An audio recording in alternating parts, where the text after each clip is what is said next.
Paano pumunta sa Icoma Sanjo Amusement Park? Gaano katagal ang biyahe at magkano ang pamasahe? From Osaka Namba Station, sakay tayo ng train sa Kintetsu Nara Line. Yan yung line na may symbol na letter A na papunta sa Kintetsu Nara.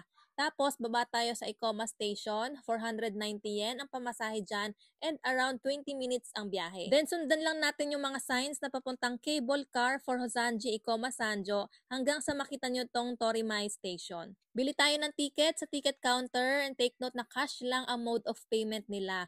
500 yen ang bayad sa adult and 250 yen naman sa bata. Pero yung anak namin na 5 years old, libre pa. Dito pa lang, tuwang-tuwa na yung anak namin kasi ang cute ng mga trains nila dito.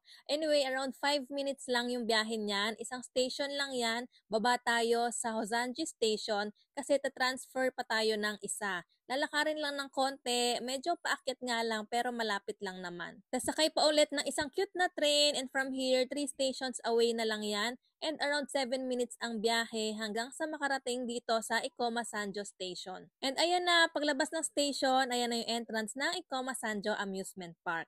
Ayun lang, sana nakatulong ang video na to and kung meron kayong questions, comment lang kayo. Salamat!